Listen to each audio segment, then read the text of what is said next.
Hello, पायल kitchen टिप्समध्ये तुमचं स्वागत आहे. चला तर आज आपण घेऊन आलो आहोत नवीन टिप्स आणि ती तुमच्यासाठी नक्कीच हेल्पफुल ठरेल. चला तर बघूया. 1. आले उन्हात वाळवून त्यापासून सुंठ बनते. त्यामुळे आल्यामध्ये असलेले सर्व गुण सुंठेमध्ये असतात. 2. सुंठेमुळे यकृतातील पित्ताचा अधिक स्त्राव होतो. सुंठेत उदरवातक गुण असल्याने जुलाबाच्या औषधाबरोबर ती मिसळतात. सुंठ पचनसंस्थेसाठी अत्यंत उपयोगी आहे. वृद्धावस्थेत पचनक्रिया साधारणतः बंद बनते. पोटात वायू निर्माण होतो. कफ प्रकोप होतो. हृदयात धडधडते. हातपाय दुखतात. अशा स्थितीत सुंठेचे चूर्ण अथवा दुधात सुंठ टाकून ते घेणे फायदेशीर असते. कफ आणि वायूच्या सर्व विकारांत तसेच हृदयविकार असलेल्या रोगांसाठी सुंठ उपयुक्त असते. 3. बाळंतणीस कोणताही विकार होऊ नये म्हणून तिला खास खायला दिला जातो. अशा स्त्रियांसाठी सुंठी पाक अत्यंत गुणकारी असते.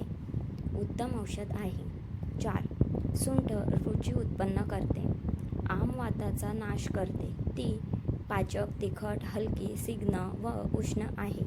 ती पाकाने मधुर, कफ व वायू, मलबंध दूर करणारी, वीर्यवर्धक व स्वर उत्तम करणारी आहे. ती उलटी, श्वास, शूळ, खोकला, हृदयरोग, स्थिपत, हत्तीरोग, सूज, मूळव्याध, पोट फुगणे व पोटात वायू धरणे या विकारांवर अत्यंत गुणकारी असते. 5.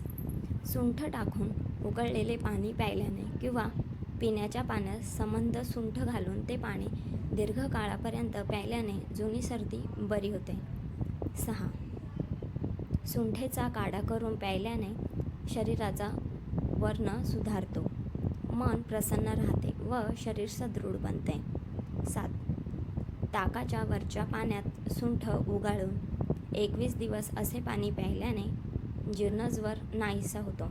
8. सुंठ व गूळ गरम पाण्यात कालवून त्याचे थेंब नाकात घातल्याने उचकी थांबते. सुंठ आणि खाल्ल्याने कावीळ बरी होते. 9. अर्धा तोळा सुंठेचे चूर्ण गाय किंवा बकरीच्या दुधाबरोबर घेतल्याने वेदना होऊन मूत्रावाटे रक्त पडत असेल तर तो रक्तस्राव व वेदना दोन्ही बंद होतात. 10. सुंठ, सोडा व हिंग गरम पाण्याबरोबर घेतल्याने सर्व प्रकारचा शूळ बरा होतो. 11. सुंठीपासून बनवला जाणारा लोकप्रिय पदार्थ म्हणजे सुंठ पाक. बाळंतणीस कोणताही विकार होऊ नये म्हणून तिला हा पदार्थ खायला दिला जातो. अशा स्त्रियांसाठी सुंठपाक अत्यंत गुणकारी असे औषध आहे. हा सुंठपाक स्त्रियांसाठी अत्यंत उत्तम असून तिचे वंध्यत्व दूर करण्याची ताकद या पाकात आहे. 12. भूक वाढवून अन्नाचे पचन चांगले करणे, आमवाताचा नाश करणे, उलटी, श्वासाचे रोग, खोकला, हृदयरोग, सूज, मूळव्याध, पोट फुगणे, गॅसचा त्रास होणे या विकारांवर सुंठ अत्यंत गुणकारी असते. 13. सुंठीच्या चूर्णात गूळ आणि थोडे तूप टाकून त्याचे 3 ते 4 तोळ्यांएवढे लहान लाडू बनवावेत. ते लाडू रोज सकाळी खाल्ल्याने अपचन तसेच गॅसचा त्रास दूर होतो. पावसाळ्यात होणाऱ्या सर्दीवरही हे लाडू गुणकारी आहेत.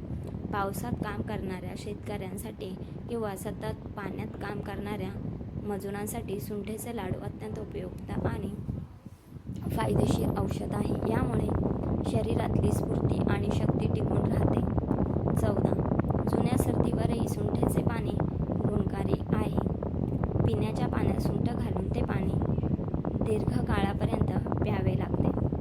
त्याने जुनी सर्दी बरी होते. या उपायात सुंठेचा तकडा मात्र रोज बदलावा लागतो. 15. कावीळ या आजारातही सुंठेचा उपयोग होतो, मात्र ती गुळाबरोबर खावी लागते. 16. ताकात सुंठेचे चूर्ण घालून प्यायल्याने मूळव्याधीचा वेदना कमी होतात. 17. सुंठ आणि वावडिगांचे चूर्ण मधात कालवून खाल्ल्याने कृमी नष्ट होतात. 18. आम्लपित्तात सुंठ, आगकाळी आणि खडीसाखरेचे चूर्ण करून ते वरचेवर प्यावे. 19. गोमूत्र व गरम पाण्याबरोबर रोज सुंठ घेतल्याने हत्तीरोग बरा होतो. अशा प्रकारे